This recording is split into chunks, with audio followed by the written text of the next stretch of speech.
Genesis 9:24. And Noah awoke from his wine and knew what his younger son had done unto him. And he said, Cursed be Canaan, a servant of servants. He said, cursed. So, actually, start from the top, Salaki. Genesis 9:24. And Noah awoke from his wine. So, Noah woke up, read. And knew what his younger son had done unto him. Know about the mockery and him seeing him naked and whatnot. Read. And he said, Cursed be Canaan. So he cursed the grandson of Ham or Ham. All right, you say it in the Hebrew, Ham. Right? Read on. A servant of servants shall he be unto his brethren. He said, a servant of servants shall he be. Right? So he's going to be the lowest of the low. Right? Go ahead. And he said, Blessed be Yahweh, God of Shem. Yahweh, God of Shem. Start from the top. This is Genesis 9:26. And he said, Blessed be the Yahweh, God of Shem. That's the subject of this sentence.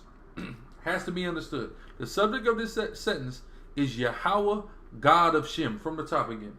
And he said, Blessed be the Lord God of Shem. And Canaan shall be his servant. Verse 27. God shall enlarge Japheth. Right? God shall enlarge Japheth, and what else? And he shall dwell in the tents of Shem. God shall dwell in the tents of Shem. Read. And Canaan shall be his servant. You see that? Do not let a white supremacist interpret that verse in the Bible for you. And we praise Yahweh Shem Yahushua for revealing his secrets to his servants, the prophets.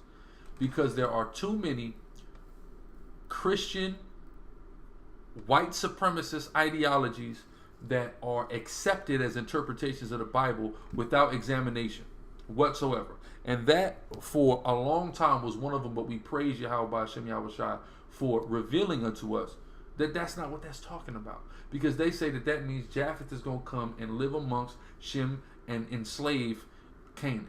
Meaning it was okay for white people who are Japheth, which means they're beautiful, to take people's land and enslave black people. That's what the generally accepted interpretation of that scripture is. That's total white supremacy. It's a total damn lie. It's total Christianity. So one more time, God. This is Genesis 9:27. God shall enlarge Japheth. God enlarges Japheth. You know what? No, hold on real quick. Let's deal with the word enlarge. I want to deal with that. Yeah. It's not talking about how big he made Japhethites. Yeah.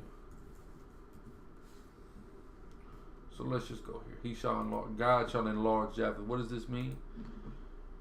Enlarge, patah. To be spacious, to be open, to be wide, to make spacious, to be simple, entice, deceive, persuade.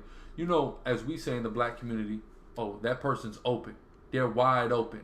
Meaning they're simple. They're stupid. They're just waiting to get taken advantage of.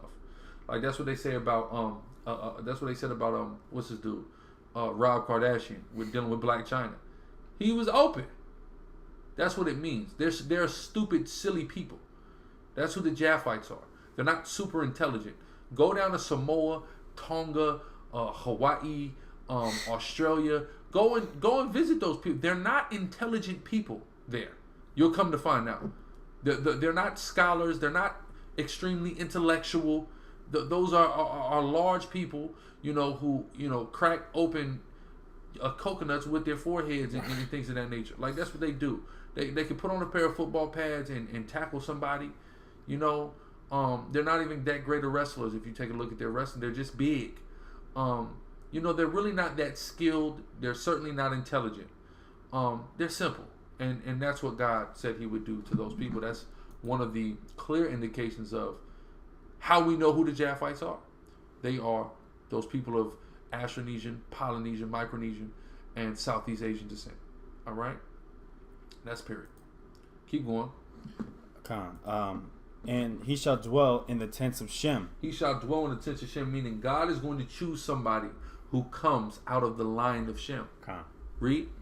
And Canaan shall be his servant. And Canaan shall be his servant. So emphasizing, not Ham, because you also have some people who call it the curse of Ham. It's not the curse of Ham. It went to the grandson of Ham, Canaan. It's not going on Hamites. The people of Mizraim did not get this curse. Show me how. The people of Cush did not get this curse. Show me how. They clearly didn't. The people of Put, those aren't the only Hamitic people.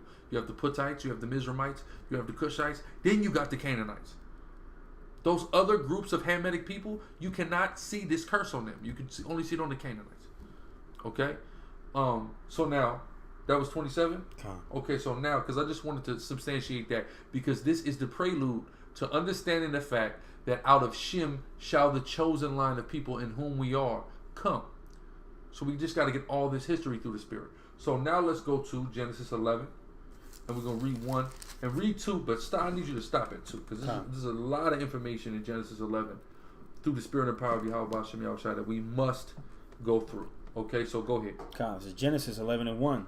And the whole earth was of one language and of one speech. So the whole earth spoke one language. What language is that? That is the language that we today call Hebrew. Right? At that time, the language was not called Hebrew. It was not called anything. It was the language. It's just how we talk. You understand what I'm saying? You know, if there's only one language that exists in the whole earth, why would it have a name? Yeah. It didn't have a name. So you have to understand when you're telling people this and you're educating and edifying people as to Hebrew being the oldest language in the earth, the fact that it is so primitively structured with the ba, ga, da, wa, etc. All right, when you're breaking all of this down to somebody, the phonetics of it, etc., we have to understand that when you say it, you must clarify it was not called Hebrew, it was not called anything. It's just what people said. When we take a look at the very primitive way in which the pictographs that make up the Hebrew language are formulated, all of this is an attestation to, you know, it being the prime or the first or the initial language in the earth.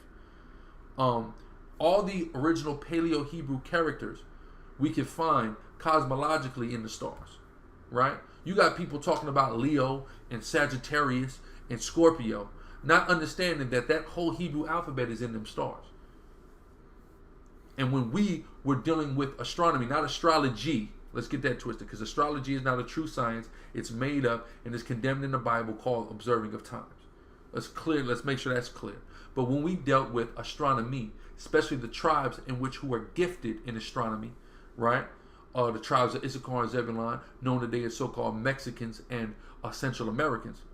When they dealt with astronomy, when they looked up there, they got messages in the constellations that spelled out words because all of the Hebrew alphabet was there. These are things we have to understand. You have to clear your mind of the ideologies of Greco-Roman and post-Greco-Roman society. Western society. You have to. Because the 12 zodiacs is a Greco-Roman concept. It is a white concept. Clear your mind of that. Because when our brothers, especially of Zebulun and Issachar, being experts in astronomy, that is the gift that God gave them, right? They weren't looking up there at Leo in Orion's belt. They were looking up there at the Hebrew alphabet and receiving messages there. Matter of fact, give me that. 1 Chronicles 12 real quick.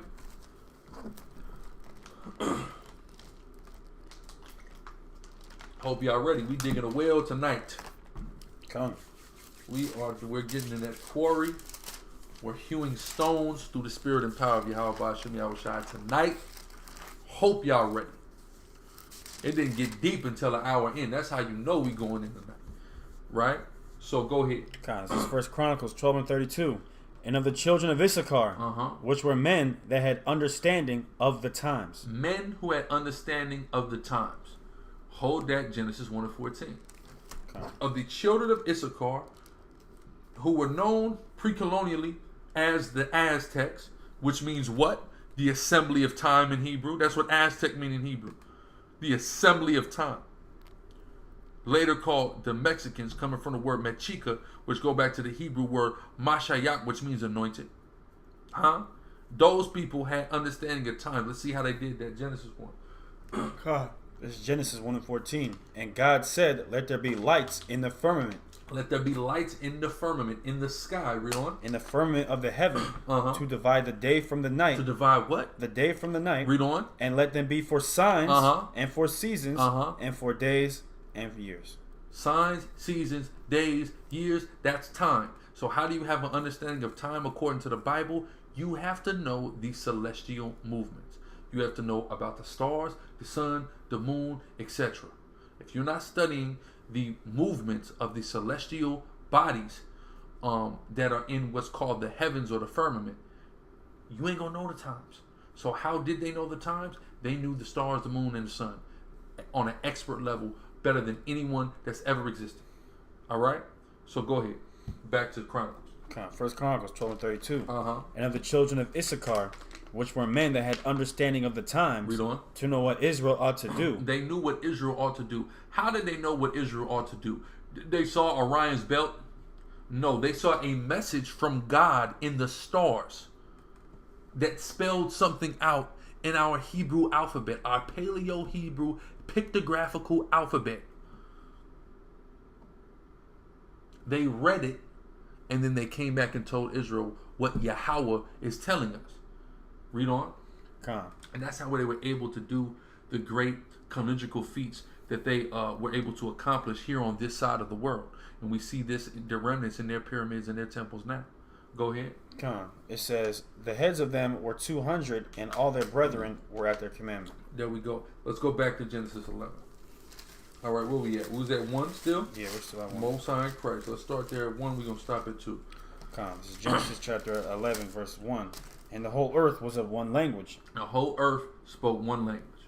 Okay? That language now is identified as the Paleo-Hebrew or the Lashawan Kodash. Read on. And of one speech. Uh-huh. And it came to pass, as they journeyed from the east, that they found... As they did what? Journeyed from the east. Journeyed from the east. Now, let's stop there. Okay? Because there's an issue with the translation here. They weren't journeying from the east. Right? Let me turn this back on for you. Turn this back on for you. What we at? Genesis 11. So we're here at verse 2. And it says, journey from the east. As we can see here, it said Nasai, Qadam, which is east. Nasai, Qadam, meaning they journeyed to the east, not from the east. They were journeying eastward. Remember, the ark landed in Mount Ararat, okay, which is up in what you know today as Turkey or Asia Minor, right? That's where the ark landed. So they went down and they started to head eastward, okay, when they Nasai Qadam or traveled east or journeyed east, right? So keep going. It says, and it came to pass, as they journeyed from the east, that they found a plain in the land of Shinar. They found a plain in the land of Shinar. Read on. And they dwelt there. They found a plain in the land of Shinar. All right. Go ahead. Verse 3. You want me to start? Verse 3, yeah. Okay, verse 3. As I got it. And they said one to another, go to, let us make brick. Let us make what? Brick. Brick. Go ahead. And burn them thoroughly. And what? Burn them thoroughly. Let us make brick and burn them thoroughly. Read on. And they had brick for stone, and slime had they for mortar. They had brick for brick for stone, and slime for mortar. So we're gonna take a look at this word brick in the Hebrew, and it's Strong's H3843, and it's labana, right? Tile brick. Aside, quick Hebraic trivia question. Labana. What is the root? Laban. What does Laban mean? Doesn't it mean white? Yes, it does. This brother got hit on the head. To be white, Laban. Here's the question. Why is the word for brick white? Right? Are you asking me that? Yes, I'm asking rhetorically. I'm asking you rhetorically. We're going to go here. Let me show y'all something. So these are ziggurats. Okay? And this is what the Tower of Babel was. Okay? It wasn't a tower at all. We're going to get to that in a second. It's a ziggurat. That's what it was. Okay? We're going to prove that through the spirit and power of Yahweh by Shem Yahweh Shai momentarily. But I want to show y'all. Hold on. Let me get the good picture. So I can show y'all why bricks are called white here. Where's the good picture at? You can kind of see it here. But you can see like these are whitish. Like white sand. This is what they're made up of. That's what the bricks are. Okay? That's why they're called white. See? See? White. That's what Labanah, the bricks. It's what the Tower of Babel is, y'all. Not... We're going to, through the spirit, we plan to dispel so many a lot of people don't understand that. People think that they built a tower, right? Yeah, like the Leaning Tower of Pisa. Yeah, number one, look, when you look up, watch this. Because when you look it up, it's Tower of Babel it looks like the Leaning Tower. Leaning Tower of Pisa. You notice that? The white man is a devil. So this is how it looks, right? The Tower of Babel. This is what they depict it as. Right, now let's go. The same thing. Yeah, almost, right? The white man is a devil. White supremacy, if I ever heard it. No, it wasn't that, okay? We're going to show it again through the Spirit. But they think that you're led to believe that a group of people built a tower. For one, either one, they wanted to get to God, or two, they thought that if God flooded the earth again, that they would be able to escape it if they got high enough in that tower. Neither of those things are true. Neither of those things are so much as inferred to in the biblical text. These are just things that people made up later. I believe Josephus made that up. Okay? Just like he made up that Abraham taught the Egyptians mathematics. Yeah. That's made up. We did contribute things to them. But they had their own knowledge and greatness on their own. Let's not get that twisted.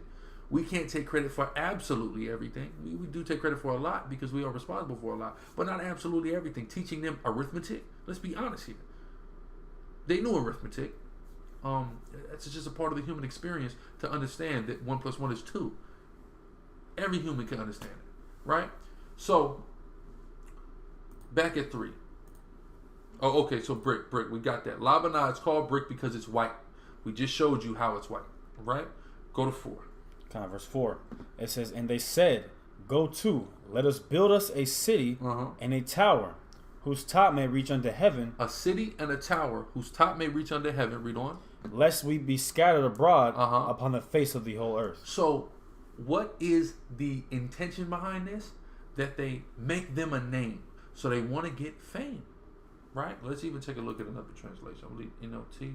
Yes, this will make us famous and keep us from being scattered all over the world. Because if we have something that unifies us and something that we could say we're a part of, and we have this one identity, we're not going to be scattered throughout the whole earth because we're going to have something to come back to. Right? Right? This is the intention. This is the motivation behind the builders of the Tower of Babel. Right? So it says, let us build a tower. It's translated as tower. In every translation, it's translated as tower. Okay? But is it a tower? Let's find out. It's the Hebrew word Magadol. Magadol, right? So I'm gonna tell you, I know it says tower, then it says elevated stage, pulpit, raised bed. These are the interesting things that you have to understand. Magadol. Magadol means with greatness. Ma is with, Gadol is great. Right? This is the Hebrew word Gadol, to grow, become great, or important, promote. So this is just something marvelous or great that they're building. But the key definitions we need to key in here on are elevated stage, pulpit, and raised bed.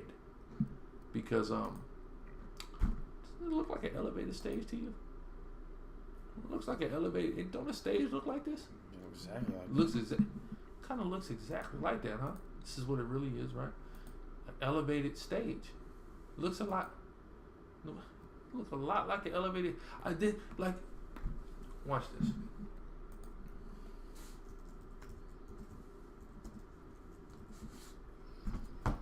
Is this the one I'm thinking about? Not this one. The one in Sanford. The one in at Levi Stadium. This one. Watch this. Which WrestleMania was this? You see this? You see this stage? It's an elevated stage. See the rampway? It's elevated. You see that?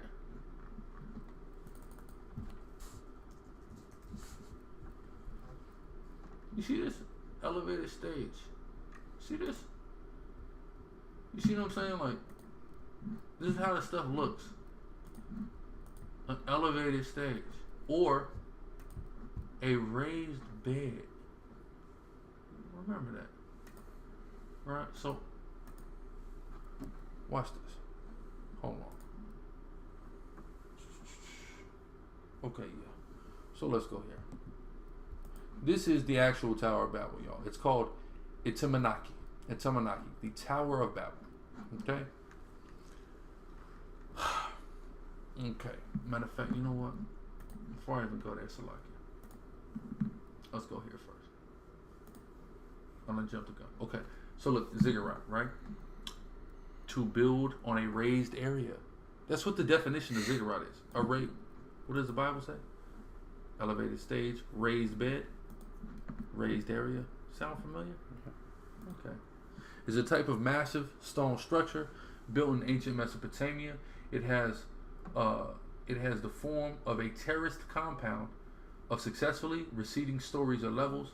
Notable ziggurats include the Great Ziggurat of Nasiriyah, the Ziggurat of Akhwar Kuf near Baghdad, and now destroyed in Tamanaki in Babylon. It's the tower. It's right here. You know, it's crazy because, you know, in all praise to Yahweh Shem Yahushua, because it's a beautiful thing that. Give me the earth help the woman real quick. Let's just go there. We really going, like I said, we digging wells, we quarrying rocks. We doing all that tonight. Because that's the purpose of that we want to really go into for this Tuesday night class, so we could really edify. Like really edify. So go here. Is that Revelation 12? I believe so. And the earth, Revelation 12:16. Flood, Yeah. And the earth helped the woman. And the earth helped the woman. The earth, part of the earth helping the woman being Israel, when you contextually analyze that chapter, is in partially how the earth helps the woman, is the archaeological evidence that's being unearthed that substantiates the Bible and validates the Bible, and also validates blacks, Hispanics, and Native Indians as being the descendants of the Hebrew Israelites. Those things are how the earth helps the woman in an aspect. The earth also helps the woman in other aspects, but this is the aspect I want to highlight because this is what we're talking about, right? The now destroyed Itamanaki in Babylon is the Tower of Babel. All right, we're gonna go into it. So watch this. There's some certain things I want to highlight for sure. Okay, so it says, let's start a discussion of Itamanaki with some remarks about the biblical story.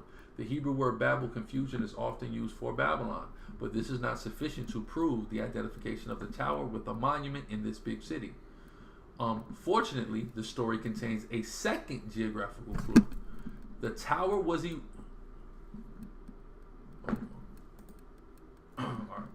The tower was erected on a plain in the land of Shinar. This country is known from other books in the Bible and is translated as Babylonia in the Septuagint. So there is nothing that keeps us from identifying the biblical building with the monument in ancient Babylon. This must be the building, Itamanaki, the house of the foundation of heaven on earth. This is what they called it in the Babylonian tongue. We called it the Tower of Babel. They called it the house of the foundation of heaven on earth. See, this is what they were trying to build. When it says here in 11 and 4, let us build us a city and a tower whose top may reach unto heaven. What did they call it? The house of the foundation of heaven on earth. Right? Put that there. Make sure we're good. Okay.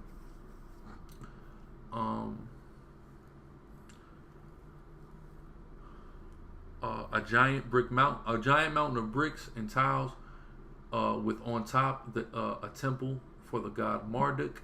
He had a second temple in the neighborhood, as Gilead, or as Gila, right? So Marduk or Marduk or Merodach, depending on what what transliteration you're dealing with, is the Babylonian deity. That Babylonian deity is fashioned after the founder of the Tower of Babel, a guy by the name of Nimrod. That's basically who it is.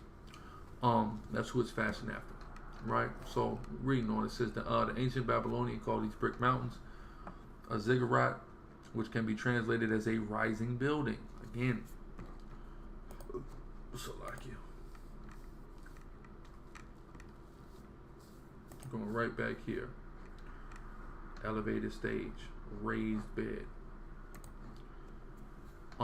This type of temple tower is the Oriental equivalent of the Egyptian pyramid, and just as old, although there are two differences. The ziggurat was not a tomb, and ziggurats were built well into the Seleucid age, whereas the pyramids came to an end after, this is all up for debate. Ziggurats played a role in the cults of many cities in ancient Mesopotamia. Archaeologists have discovered 19 of these buildings in 16 cities. The existence of another 10 is known from literary sources. Now, it says that Timonaki was among the largest of these and the most important. According to the Babylonian creation epic, the Enumeri List, the god Marduk, which is just a mythological version of the man Nimrod that we read about in the Bible. Matter of fact, give me about Nimrod in Genesis. I believe it's just in the 10th chapter. Yeah, I'm ready. Right, go ahead. There's Genesis 10 and 8. And Cush begat Nimrod. And Cush begat Nimrod. So Nimrod was an Ethiopian. Okay, so you can understand. That's who he was. That's who the people, the ruling class of Babylon, though you had an amalgamation of all nations, the ruling class of Babylon were Cushites, were Egyptian, Somalian, Eritreans.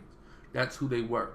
So the people you see today who call themselves Habesha, Ethiopian, Eritrean, Somalian, those people ruled this ancient, wicked, evil society that the white man patterns his society off of now. He patterns almost everything he does off the Hamites, off of the Cushites, the Mizraimites, or the Canaanites. Almost everything he does.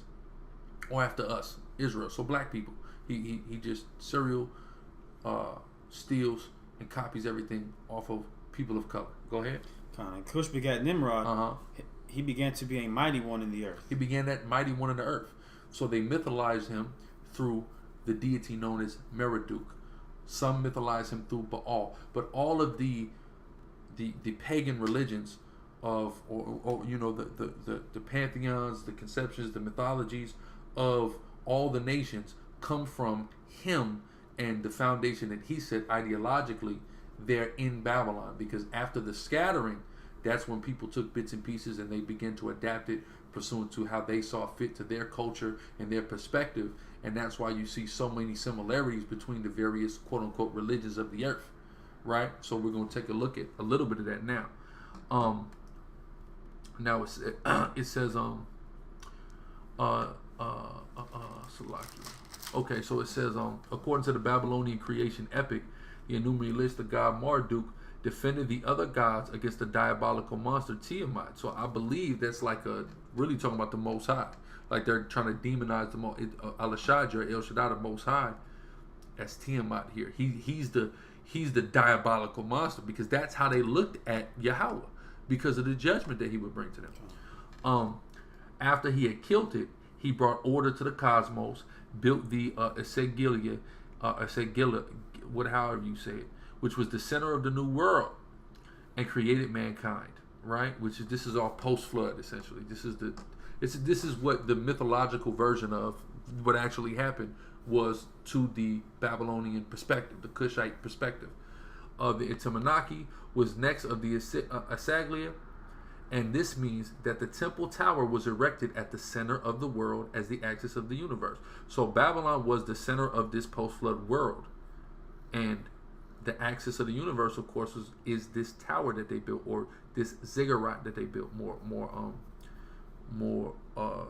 accurately, right? It says, here's a straight line connected, here a straight line connected earth and heaven. This aspect of Babylonian cosmology is echoed in the biblical story where the builders say, let us build a tower whose top may reach unto heaven. So that's what it was. Not that they wanted to get to God, not that they wanted to build something so high that they can go and hide there if the earth flooded again and they would be able to escape it. That wasn't their motivation at all. Their motivation was to put themselves on the map. Period. Right? Continuing on, it says, the best description of the monumental tower can be found in a cuneiform tablet from Uruk, written in 229 BCE. It is a copy of an older text and is now in the Louvre in Paris. Y'all know the famous Louvre, the Parisian Historical Museum. That's where this information is now being held. And it reads, it states that the tower was made up of 7 terraces, and it gives the height of the 7 stocks 91 meters in all. The ground floor measured 91 by 91 meters, and this is confirmed by archaeological excavations conducted by Robert Caldwell after 1913, right? So this thing, that's the first floor, is 91 meters, mind y'all. So I think overall it's like 92 or something like that meters, something to that effect. Now 92 meters translates to about 300 feet, okay? So I looked up how long is 300 feet, what does it correspond? Literally, this tower was as big as the Statue of Liberty and Big Ben. Y'all know Big Ben, that tower in London. It literally was that big. So a structure of that height during that period in time, of course, was and even in this period of time, are marvelous feats. So certainly, this clearly, all the evidence points to this actually being the Tower of Babel, y'all. It's very, very important to know this information, because all of this works cohesively with validating the scriptures. And we just need to know what's in general. We need to know our history. We need to know what we're talking about in the Bible. We need to be able to reference not only structures and locations and historical things that extra biblical sources can verify, but it's just amazing information when you really think about it. So there was a structure that was built that was the size of the Statue of Liberty of Big Ben, and it was a ziggurat, right?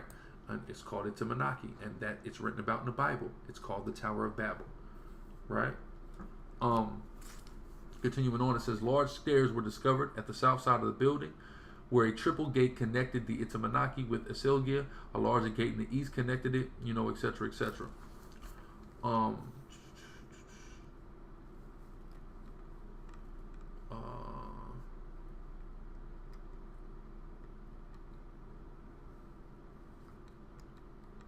Okay, so it says on the highest terrace was a temple dedicated to the Babylonian supreme god Marduk. The Louvre tablet again offers information. There were several cult rooms. Marduk shared his room with his wife, Sarpenitum. A second room offered accommodation to the scribe god Nabu, which is where you get Nebuchadnezzar from, which is why when you deal with Nebuchadnezzar, which we've gone into it before, Nabu dealt with like paperwork. He was like the god of paperwork and things of that nature, which is why Esau extols it so much, because he's patterned himself after Nebuchadnezzar. And his wife,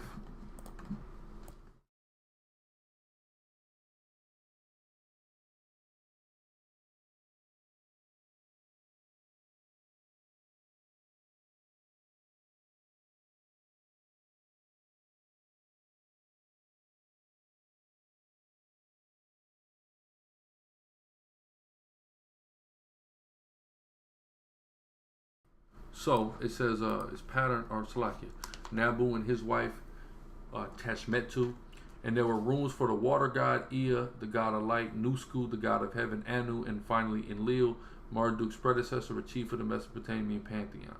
A seventh room was called the House of the Bed and contained a bed. Wait a minute.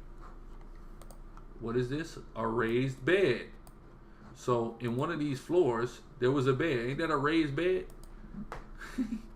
The House of the Bed, and contained a bed and a throne. A second bed was on the inner court of the temple on the highest platform of the Itamanaki. So we have beds there raised. Wait, on the highest platform, there was a second bed was on the inner court of the temple on the highest platform. A raised bed. See that? That's how we know what this is. All praise Yahweh Shem Yahweh, man. He's revealing this. But you never, if you go to that church next door where that Negro's lying to people, you'll never know any of this. And this is important to know. So it says, finally, there must have been stairs on the roof. It is possible the famous Babylonian astronomers, the Chaldeans, did their observations at the topmost level of the building. I can see that. Certainly. Look at it. This is like a reconstruction. But they have, let me go back. See, this is a real one. Let's go back. Hold on. I want to go back here. Y'all can see, like, these are real things they've discovered. These are marvelous structures. And when you even think about it, like, these trump the pyramids, bar none. This is why, like, when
Yo. Well, how did he get in here? Madness. They still can't hear. It'll come right back. It's a little delay. When did they? What is the last thing they heard me talking about? Let me ask. What is this? How did this nigga get in here? The door ain't been open or nothing. I'm about to catch call. We good now, the same. We good? What's the last thing they heard? I just asked. Okay. They're saying, I don't know still.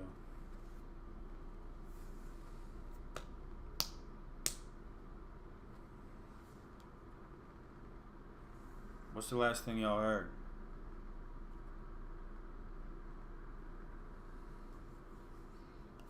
This nigga better not post up the screen because I'm about to kill this nigga. You right there too. Oh. What's the last thing y'all heard, family? We need to know. Black Power, family. Got it. Oh, praise. The bed. Got it. You said what? The bed. The raised bed. The raised bed, yeah. The raised bed. So they got that. So now we're moving ahead. We're moving ahead in our action.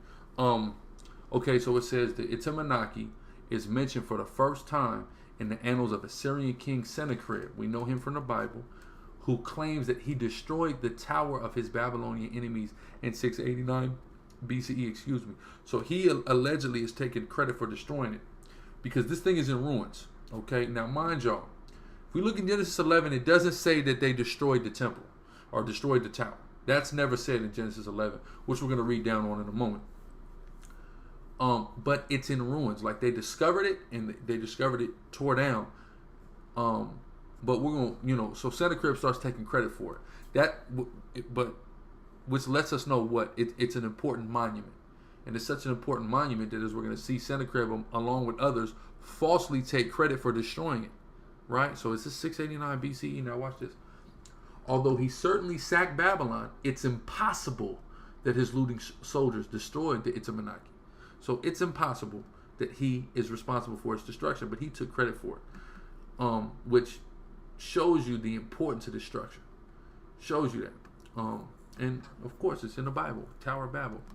So many people know about that. They ain't picked up the Bible know about the story.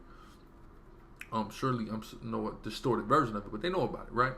It says the wholesale destruction of large-scale structures is the prerogative of the modern age. Ancient armies were incapable of destroying a large building. Meaning prerogative of the modern age, meaning you need like projectile bombs to really take a structure. Like, where are we at? Look at this. How are you gonna take this down with primitive? With a sword. With a sword, with flaming arrows. Of course, in combat between human beings, certainly very effective. But taking a structure that is fortified on this level down with the weaponry that was available during those technological ages, it's not happening, right? Reading on though. The fact that Sennacherib could send an army against Itamanaki proves that it was older, right? Older than 689. And it would be remarkable if it was not at least by 1,000 years. So they're dating this at the earliest 1700 BCE. That's the earliest. I would date it much even older than that. During the reign of King Hammurabi, Babylonia was the leading power of Mesopotamia. In his age, there were ziggurats in lesser towns like Qattara, Assur, Sippar, Kish, Barsippa, Nippur, Uruk, Larsa, which we're reading about, and Eridu. It would be very strange if the capital of the world would be the only city without a ziggurat. Meaning what? This is at least over 1,000 years old.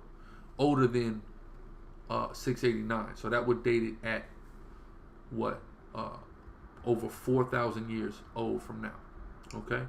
It may be noted that the creation, now watch this, it may be noted that the creation, epic Enumeralis, with its reference to the building, which is the Tower of Babel, had already been written. So at 1792, The innumerable list was already written. So it's older than even 1792. So it's well over this structure, the Tower of Babel, or Etemenaki, is well over 4,000 years old. So like, I need a drink.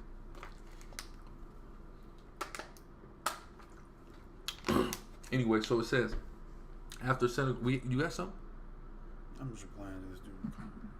It's a problem or scoffer? Yeah. What they scoffing about?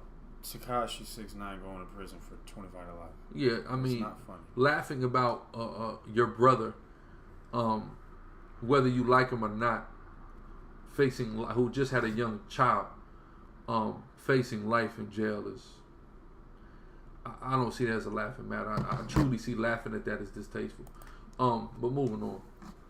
After Sennacherib, Ashuradan was king of Assyria.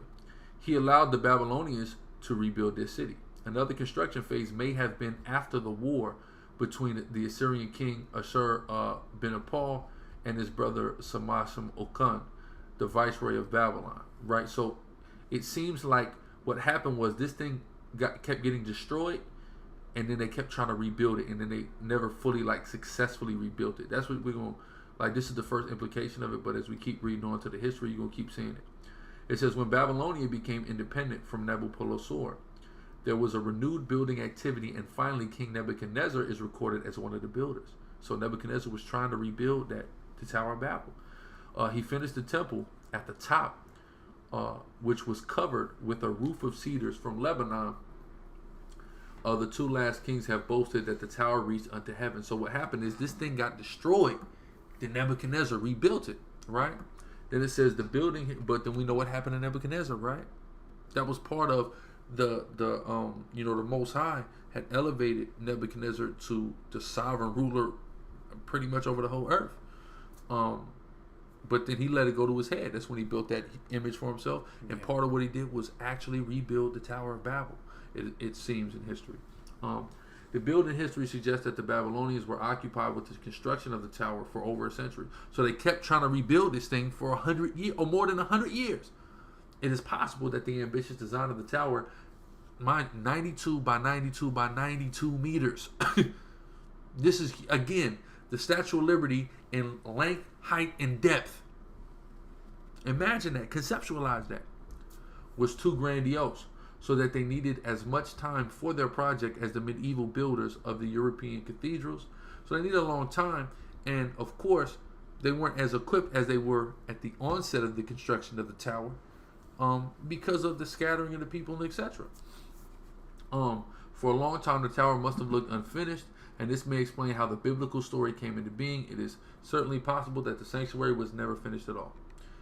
Moving on, it says, the Persian king Xerxes, this was 486 to 465, has often been blamed for the destruction of Etemenaki. During his reign, there were indeed two revolts, and Herodotus states that Xerxes took away a large statue of a man from the Esaglia some 6 centuries later.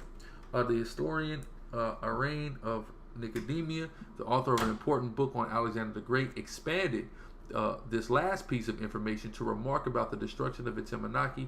After all, Arian had to explain why Alexander started to rebuild the monument that was by then known as the Tomb of Belus. This is important. We know that the Most High God, he gave a vision, a dream, to Nebuchadnezzar, right? A dream that none of his wise men, his sorcerers, his soothsayers, his astronomers or astrologers rather, none of them, his monthly prognosticators, none of them could interpret the dream. The Most High raised up a mighty young prophet of the tribe of Judah named Daniel Allah in the Hebrew, raised him up, and he gave the breakdown of the dream to King Nebuchadnezzar. And that dream was of the 4 kingdoms that would have reign on the earth before the kingdom of Israel's return through Hamashiach Yahushua. He told us it would be Nebuchadnezzar and the Babylonians, then would be the Medo-Persians, then would be the Greeks, then would be the Romans. As we see, 2 of the 3 attempted to rebuild the Tower of Babel that goes all the way back to Genesis. 2 of the 3 attempted to rebuild. I find that very interesting because they're trying to build this wicked, just totally anti Most High, and total self promotion and propulsion monument. So as we see, Nebuchadnezzar and Alexander both attempt to rebuild this thing, right? So it says, Alexander started to rebuild the monument that was by then known as the Tomb of Belus. By his story, but his story cannot be true. Allegedly, they're saying the story cannot be true. The continuous cult at the Isilia and Itamanaki is mentioned in cuneiform sources from the 5th and 4th century and is confirmed by Herodotus, whatever his merits. So, who states the Temple of Bel. So he thinks because he changed the name to Tomb of Belus, the English guy called it Tomb of Belus instead of Temple of Bel. They think it can't be true based off of that. That's stupid. See, some of the stuff you have to just dismiss the arrogancy of some of these quote unquote scholars and historians. You just have to, right? It makes sense. The truth must be by the time of Alexander, the ziggurat had fallen into disrepair. Okay, buildings made of brick easily fall apart and need permanent care in the hot climate of the Near East. There is one badly damaged source quoted here that suggests that the Persian king Artaxerxes IV had already decided to restore Cilicia and the Etamanaki. You see that? So we have sources that say, like I was just going into, you stepped away, Ak, but of the four, we know we got Babylon, Medo-Persia, and Greece. They all attempted to rebuild this tower, the Tower of Babel. Had already decided to restore Cilicia and Etamanaki, behaving like a Babylonian king was supposed to do. Alexander ordered 10,000 soldiers to remove the remains of the old building. Over a period of 2 months, from April and May of 323 BCE, tiles and bricks were brought to the eastern part of the city. So here's another source that is substantiating that Alexander did try to rebuild this along with Artaxerxes, right? So all of these kingdoms were trying to rebuild this tower. Very interesting. This time, the tower was not destroyed by an army looking for loot. It was systematically an attempt to clear the building ground. So basically, he started to take it apart systemically to rebuild it. This was the desire of Alexander. Then it says, although the site was now cleared, the tower was never rebuilt as Alexander planned. Why? Because on June 11th, Alexander died. The Most High set these guys up, and every time they attempted to rebuild this tower, they failed. Well, yeah. Every time, because the Most High was so adamantly and vehemently against the construction of this tower. Go ahead. I literally went to my Bible and turned right to it. That reminds me of whereas Edom said we'll return and build the desolate places. Mm-hmm. Thus saith Yahweh of hosts, they shall build, but I'll throw down. They keep trying to rebuild the tower. Babylon does it. Persians do it. Look, because it says here, if we go up earlier, Xerxes, 486 to 465, he wants to get credit for destroying it. But when Artaxerxes comes on the scene, 338 to 336, he trying to rebuild it. Then 10 years later, 12 years later, when Alexander is on the scene after he's already conquered the earth, he wants to rebuild it. The Most High puts this nigga to death. Right. You see what I'm saying?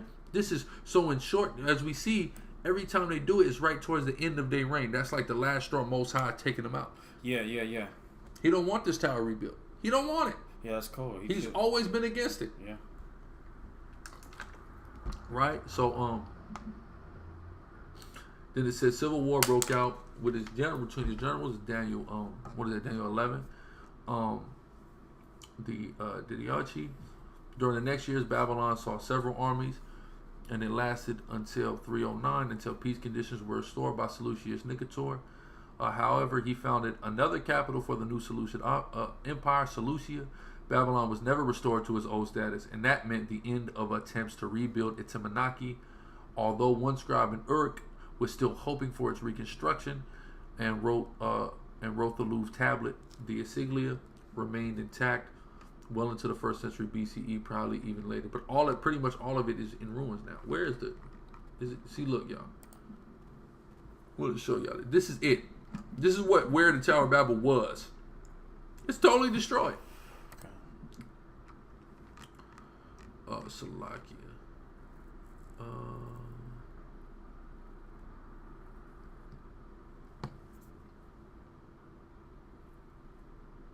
Okay, so it says in the 19th century, the real Itamanaki was rediscovered by the native Arab. Well, they're not native, but the Arab population. The Kushites are actually native to this area. People of the nearby village wanted to create a palm garden and discovered ancient bricks. When they lowered the groundwater level, German engineers understood the significance, and in 1913, Robert Caldwell started the excavation of the Itamanaki. Today, only 4 channels can be seen. The rest of the site is overgrown with weed, and a satellite photo can be found here. Let's take a look. So this is all you can see of what's left of it. Here. This is all that's left of it. But imagine it as a huge structure that took up much of this land you see. But it's literally, this is what's left of it. But most of it's just totally overgrown. This greenery, totally overgrown it.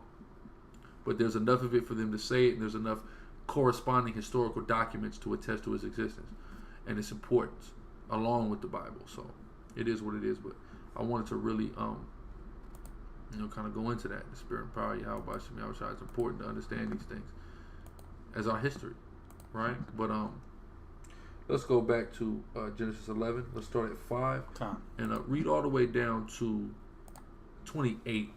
This is Genesis 11:5. And Yahweh came down to see the city and the tower which the children of men builded.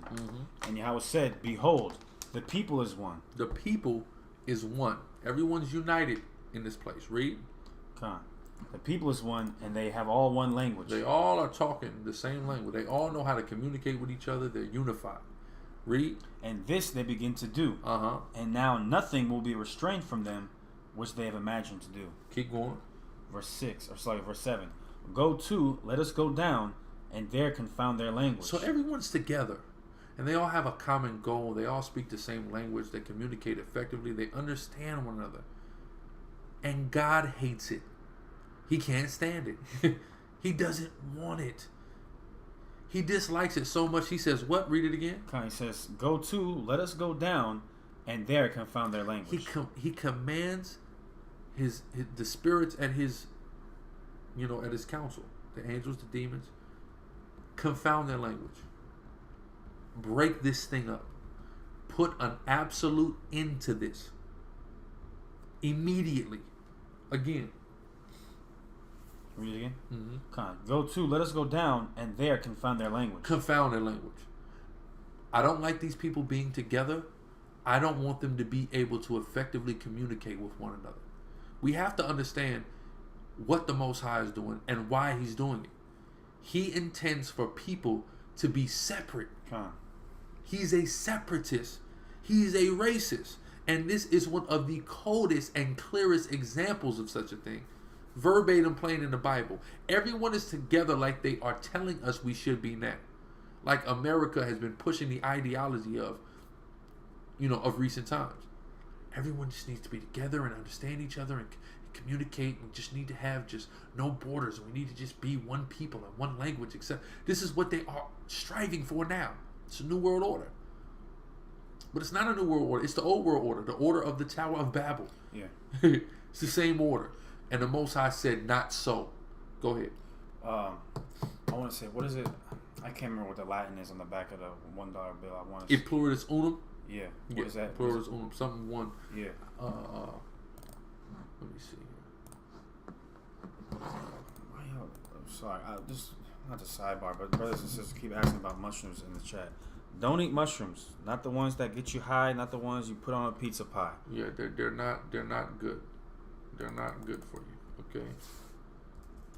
Oh, well, so looks like there's a SICARRI basher in the comment board. Oh, SICARRI we got a SICARRI basher. All right, he's gone. Let me look at the back of the window.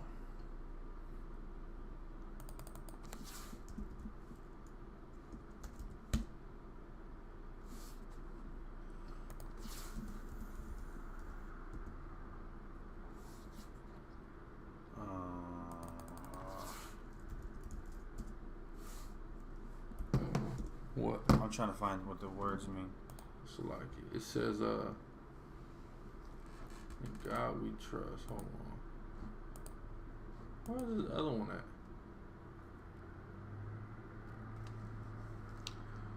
So got all kind of Latin here. Where is he? Is that on the dollar bill he put us on? There's some Mandela effect here going on.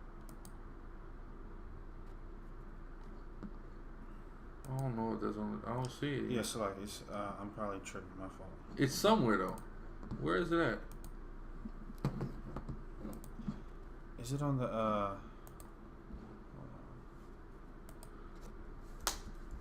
Yeah, I'll try to find it.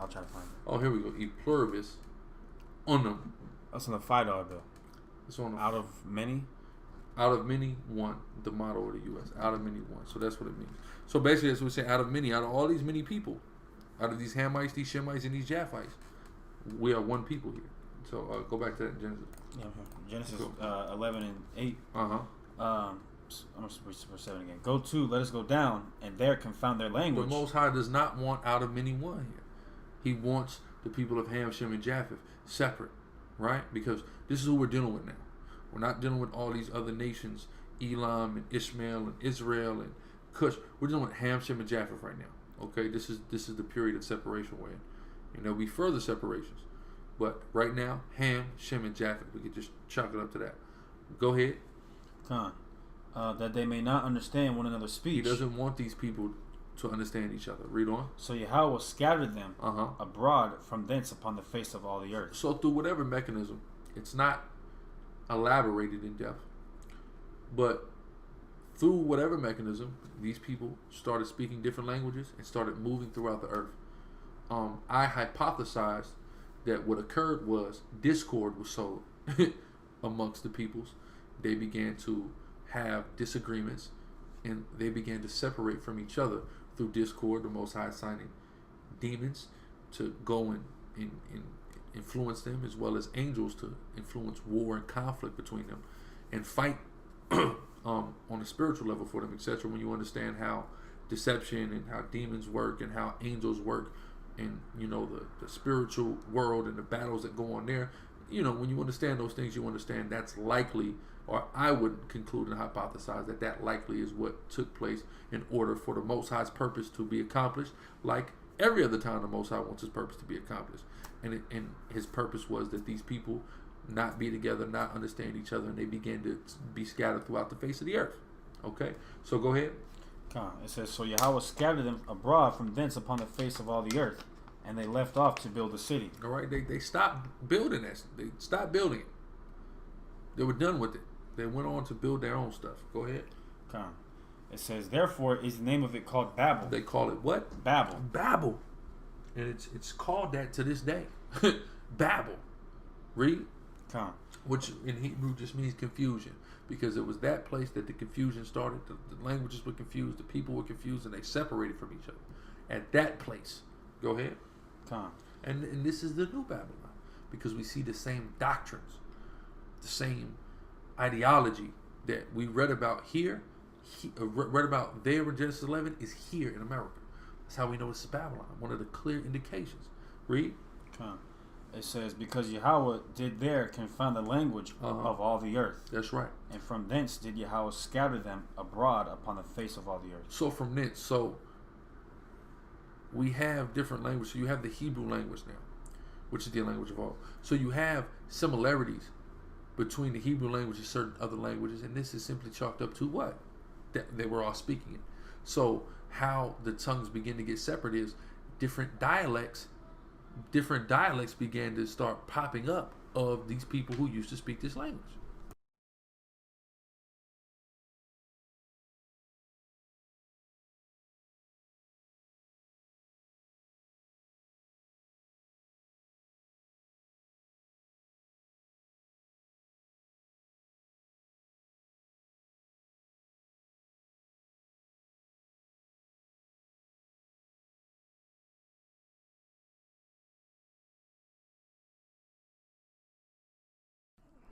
So, you know, that's what happened. Different dialects began to be utilized. The same way now. You go anywhere, even in any language that's spoken. There's different dialects regionally and amongst, you know, different people groups that speak the same language.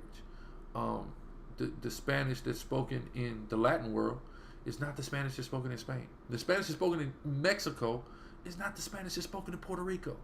The English that's spoken in California is not the English that's spoken in New York or the South. You see what I'm saying? Like, so that's what happened. Okay? And then eventually that evolves into its own language entirely. You see what I'm saying? This is how it works. But you have certain languages that still remain close. When you deal with the Hebrew, Arabic is close. Amharic, which is the language of the Cushites, is close. The Sanskrit, the language of the East Indians, is also close. And the language of the Phoenicians, the Canaanites, is also close as well. So just so y'all can understand that, but keep going. Come on. It says, verse 10, these are the generations of Shem.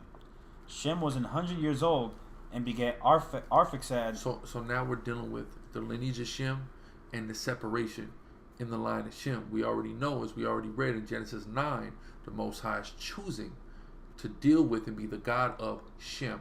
So the chosen lineage is coming through Shem, right? So Shem has Arphaxad. Read. Come. And begat Arphaxad 2 years after the flood. Mm-hmm. And Shem lived after he begat Arphaxad 500 years and begat sons and daughters. Had a lot of children, but this line is coming through Arphaxad. Here's what we have to understand. Every single person that may be born of a particular individual in the Bible may not be mentioned. But the key people are mentioned. Why? Because it's giving us the theme of a chosen lineage, and here are the important people in this lineage that are passing this lineage on to get to whoever we're trying to get to, right? So Shem, he begat sons and daughters, but the principal, the heir, is Arphaxad, and through Arphaxad comes the chosen lineage of Shem. Read on. Come. And Arphaxad lived 5 and 30 years and begat Salah. That's right, 5 and 30. When he was 35 years old, he had a son. He called that son Salah.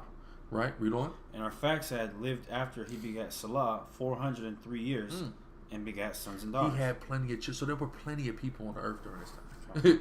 This is what we have to understand. What it's telling us there, these people were living long lives, and over the course of long lives, they were having plenty of kids. That's what that means. You mean to tell me a nigga living, I'm 28, I got 2 kids. If you gave me another 400 years, do you understand the level of reproduction I would do in 400 years? Exponential. Because God commanded me to be fruitful and multiply. Right. You see what I'm saying? So exponential reproduction what I be doing. Period. Go ahead. It says, verse 14, and Salah lived 30 years and begat Eber. That's right. And begat who? Eber. This is an important guy, guys, because this is why we're called Hebrews. This guy, I know you heard they're called Hebrews because they crossed up. No. We're called Hebrews because of this dude, Eber or Ibar in the Hebrew. This is where we're called. This is the reason we're called this. He is an ancestor of Abraham, and this people group was named after him, which is why Abraham is called a Hebrew. He's the first person recognized as a Hebrew, right? The same way when you go to the book of Maccabees, we call them the Maccabees now. Only one of them was called a Maccabee then. They were called at that time the Hasmonean dynasty. Why were they called the Hasmonean dynasties? Because one of the great grandparents of Mattathias, the patriarch of that family, was named Hasmoneh or something like that. And because of him, they called their family after that. That's what it's about. You don't call your family after you. You call your family after one of your great ancestors or predecessors. Otherwise, you'd be a narcissist. You know what I'm saying? I'm going to just name this after me. No, don't you got a great-great-granddad that was great that you want to call yourself after? Do that. So that's where you get Hebrew from this guy here. Go ahead.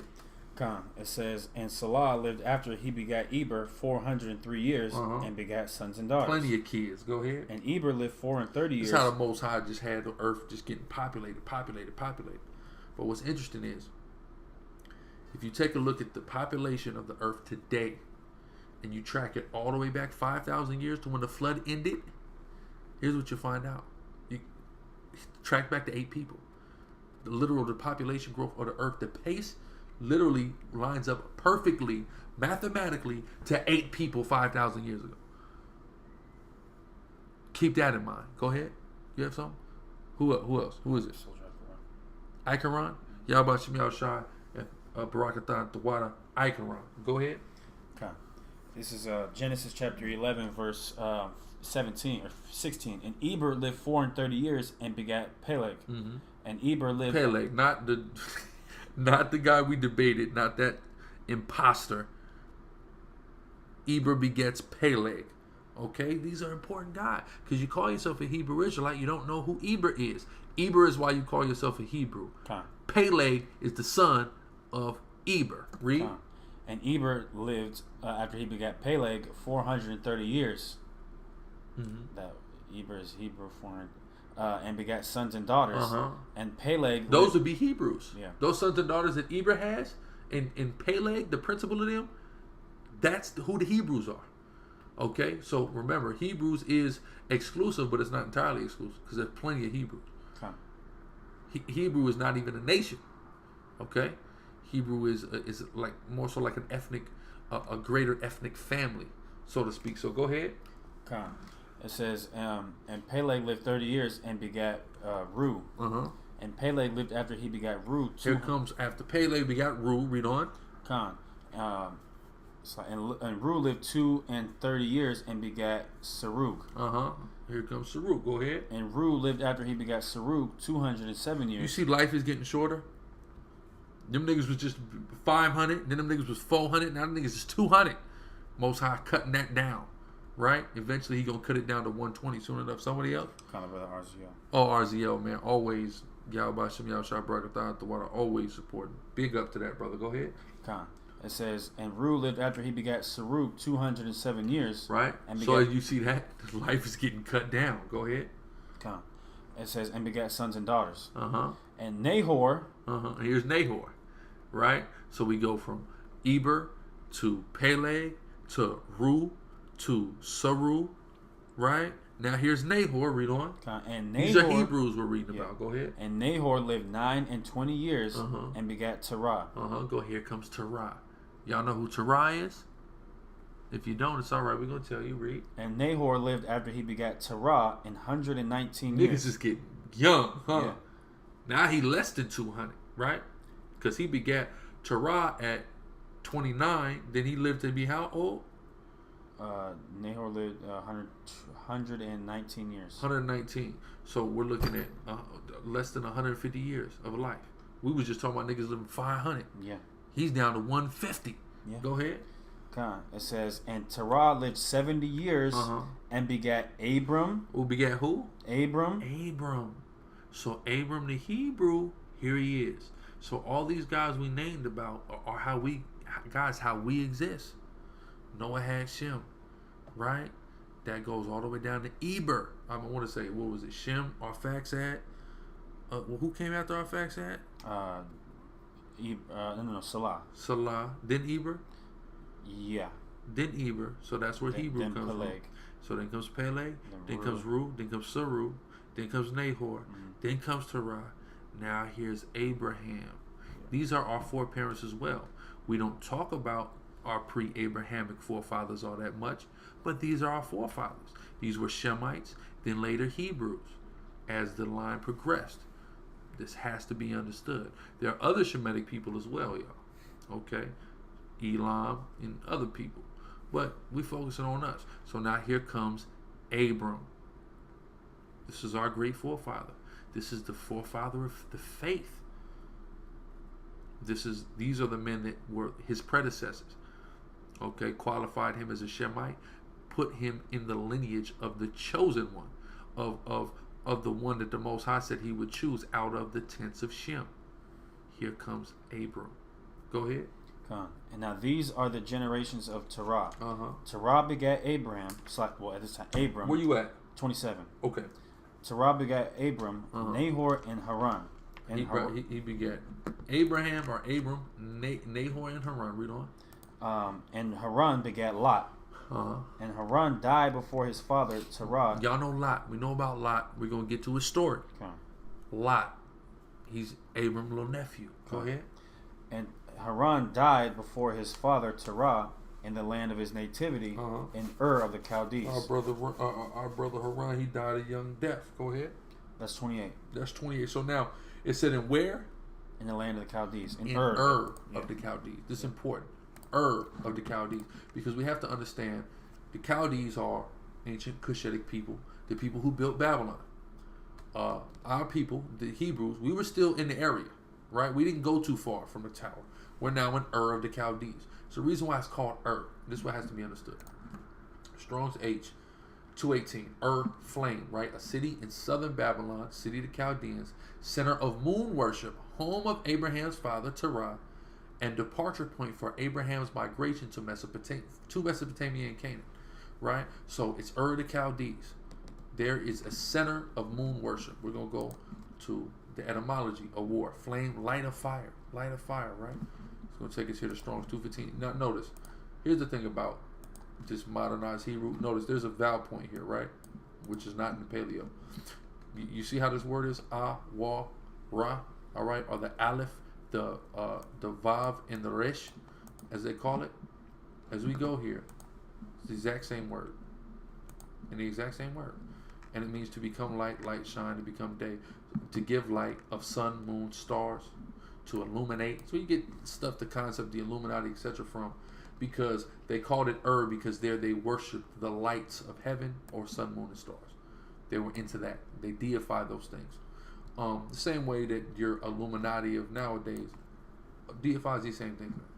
All right, so I wanted to kind of go into that. It's for a historical purpose so we can understand. But the word of war on its own is not bad. Light is not bad. It's used in positive context, but they also use it in idolatry and negative context. All right, so let's continue at 29. We keep going down. Go to verse 29. Yeah, we're gonna read to the end. We're going all the way to the end of chapter 15. So go ahead. Okay. And Haran died. In verse 29. And Abram and Nahor took them wives. The name of Abraham's wife was Sarai, and the name of Nahor's wife Milcah, the daughter of Haran, the father of Milcah, and the father of Iscah. But Sarai was barren; she had no child. And Terah took Abram his son, and Lot the son of Haran, his son's son, and Sarai his daughter-in-law, his son Abram's wife, and they went forth with them from Ur of the Chaldees to go into the land of Canaan. And they came unto Haran and dwelt there. And the days of Terah were 205 years, and Terah died in Haran. SICARRI.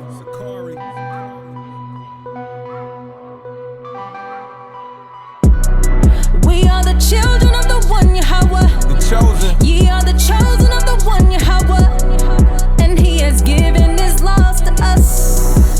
Now everything belongs to us. Shalom, what's going on? It's your brother, Chief Priest Alazar Lawyer, aka the Gorilla Hebrew, and I'm just letting y'all know I just dropped my official clothing line, Urban Gorilla. Go to urbangorilla.com right now to check us out, man, and pick something up. There's URBNGRLA.com. We got all kind of items for men, women, children, even infants, as well as fragrance oil, smell goods. You can also check out Hebrew Israelite Clothing Co., another Sicarii business, on Instagram and Facebook. And as always, you can hit up deaconsicari.com to get your plug on the scarves, the music, and the children's Bibles. Thanks for your time. All praise to the Most High. Kwam Yasharala. Shalom.